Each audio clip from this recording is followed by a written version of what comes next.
Hello, and welcome to another deep dive. Great to be here. Let's be honest, does it ever feel like you're just constantly fighting clutter and dust? Oh, definitely. It's like a cycle, right? Yeah. You clean, you tidy, you get that moment of peace, and then blink, and it's back. The mess just reappears. It's baffling sometimes. And you see these other homes, and they just feel different. Always calm, always clean. How do they do that? It's a good question. Wow. I think a lot of us assume it involves, huge cleaning sessions. Right, like sacrificing your whole Saturday. Exactly. Hours of scrubbing. And honestly, who has the energy for that consistently? It feels unsustainable. Totally exhausting, which is why this source we found is so interesting. As to the YouTube video. Yeah, from Wise Elders Insight. It's called 12 Things Seniors with Clean Homes Do Every Day. It offered a totally different angle. It really shifts the perspective. It's not about working harder, sweating more. It's about working smarter. Precisely. Using these small, consistent daily habits, things that stop the mess from even starting, really. So our mission today is to unpack these 12 habits. They seem really simple on the surface. Deceptively simple, maybe. We want to dig into the why behind them, pull out the strategies, and maybe find some surprising benefits. And the video hints that the last habit, that one's key. Often missed, but maybe the most important for feeling, genuinely organized and less stressed. Okay, I'm intrigued about that last one, but first things first. It's really about creating a home that feels good, not just looks clean. A supportive space, not a chore list. Less stress, more calm. Okay, let's dive in. The video starts with something, well, almost too basic. It apparently sets the tone for the whole day. Habit number 1. They make their bed every single morning. Making the bed. Really? That sounds like something my mom nagged me about. How does that keep a whole house clean? It's funny, isn't it? But the video makes a strong case. Just doing that one thing instantly makes the bedroom look, tidier, more put together. Okay, visually I get that. It creates a focal point of order. Exactly. And it gives you this little sense of accomplishment right away, first thing in the morning. Sets a positive tone. And wasn't there something about research mentioned, linking it to feeling more in control? Yes, precisely. That small act of control seems to ripple outwards. Think about walking into your bedroom later. A messy, unmade bed versus a smooth one. Yeah, the whole feel of the room changes, even if there's still laundry on the chair. Right. And it takes, 2 minutes? Straighten the sheets, pull up the duvet, fluff the pillows. The argument is that this simple act makes you more likely to keep the rest of the room tidy too, like momentum. That seems to be the idea. That first step towards order encourages maintaining it.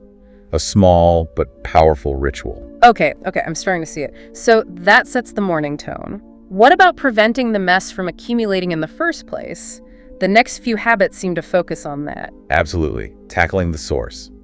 Which brings us neatly to habit number 2. They declutter as they go. This feels crucial because mess doesn't usually happen all at once, right? It's tiny things left out. That cup, the remote, shoes by the door, the book you just finished. It adds up. Exactly. So the principle here from the video is simple. Don't let clutter settle. Put things back right after you use them. Immediately. They mention a one-touch rule. If you pick it up, put it away, don't just move it somewhere else. Yes. Think about it.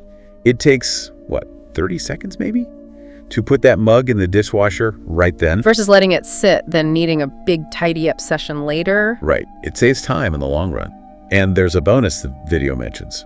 A clutter-free space tends to lead to a clearer mind, less visual noise. That connection makes a lot of sense. Less stuff out, less distraction. Okay, related to clutter.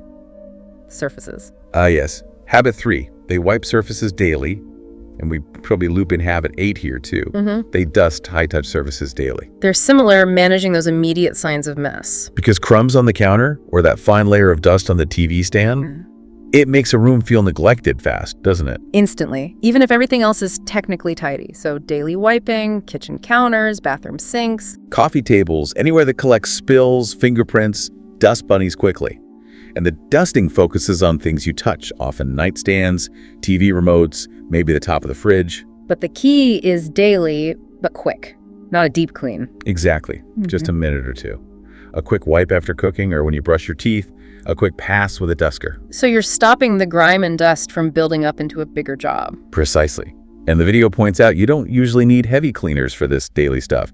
A damp microfiber cloth often does the trick. Makes future cleaning way easier. And, they mentioned you're less likely to put new clutter on a clean surface. Yes. Yeah. It reinforces that tidiness, creates a positive loop. Okay, good point. Let's switch gears to those chores that can feel absolutely endless if you let them build up. Laundry and dishes, the classic culprits. Definitely. Habit number 4, they do a load of laundry every day, every single day. That sounds like a lot. It sounds like it, but think about the alternative. Saving it all up for one day, facing that mountain. Ugh, the laundry mountain. Dreadful. So instead of hours on Saturday, it's maybe 10, 15 minutes each day to manage one small load, start to finish. Okay, put like that. It's less daunting, breaking it down. Less physically demanding, too. Totally. It keeps the laundry situation under control, folding feels less like a marathon, and you don't feel so overwhelmed. And the obvious benefit. You never run out of clean socks. A small but crucial win. Okay, related struggle, dishes. Habit 5, they never leave dishes overnight. Oh, this one resonates. Waking up to a sink full of crusty plates. It just tanks your morning mood, doesn't it? Sets a really negative tone, like you're starting the day already behind. The video contrasts that with walking into a clean, empty sink. It feels fresh, calm, ready. So just taking those 5 or 10 minutes after dinner, wash them or load the dishwasher, clean as you cook helps too. Definitely. And the video adds a nice touch. Wipe down the sink itself before bed. A little signal that the kitchen is closed and clean. Like the surfaces, a clean sink probably encourages keeping the counters around it tidy too. It's all about that momentum, those positive associations, closing the loop on the day's mess. Right. Okay, another major clutter source. Paper. Which brings us to habit number 6. They control paper clutter daily. Mail, flyers, receipts, school stuff. It just arrives constantly, and it loves countertops. It multiplies. The key insight here from the video is deal with it immediately as it comes into the house. Don't just set it down for later. So stare right by the recycling bin when you sort the mail. Pretty much. Junk goes straight in, bills go to their designated spot, important stuff gets filed or put where it needs to go, right bin. Takes maybe a minute most days. Less than a minute, the video suggests. Maybe have a little basket or organizer near the door. Stops the piles before they even form. And the video mentioned this makes the home feel lighter, calmer. Yeah, not just cleaner visually, but actually feeling less weighed down by that paper chaos. Less physical clutter, less mental clutter again. It's a recurring theme, that mental clarity link. Okay, habit 7 is a bit different. Less about physical stuff, more about the atmosphere. Habit number 7. They let fresh air in every day. You can have a spotless house, but if the air is stale or smells like last night's dinner, it just doesn't feel truly clean, does it? The video really highlights this sensory part of cleanliness. So just opening windows, even for a little bit. Even just 5 or 10 minutes, it clears out dust, odors, that stuffy feeling. Makes the whole place feel lighter, more inviting. Important in winter, too, when everything's usually sealed up tight. Definitely. Even cracking a window slightly helps. And the video makes a great point. It doesn't just refresh your home. It refreshes you. Exactly. Makes you feel more energized. It connects the health of your space with your own well-being. That's a lovely thought. Okay, so we've covered dealing with incoming stuff, surfaces, daily chores, refreshing the air. Let's circle back to making it all easier. Preparation. Habit number 10. They keep cleaning supplies within reach. This seems so obvious, but I bet it makes a huge difference. If spotting a spill means hiking to the laundry room for the cleaner, you're probably not going to do it right away, are you? Nope. It'll dry and get crusty. Exactly. Convenience is key for consistency. That's what the video stresses. If the tool is right there, you're far more likely to tackle that little mess instantly. So a cloth and spray under the kitchen sink, wipes in the bathroom, a duster in the living room. Yes. Or even a little cleaning caddy you can keep handy.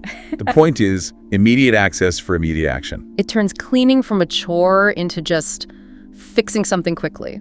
Lowers that barrier to actually doing it. Makes it almost automatic. Part of the routine. Okay, speaking of things we see daily, floors. Habit number 11. They keep floors clean with a quick daily sweep or vacuum. The barefoot test. You know immediately if the floor isn't clean. Crumbs, grit. Floors just attract everything, don't they? Dust, hair, dirt tracked in, they get dirty fast. So the habit isn't like mopping the whole house daily. No. It's a quick pass in the high traffic zones, the places you use most. Kitchen after cooking, maybe the entryway, living room before bed. Just 5 minutes. That's the idea.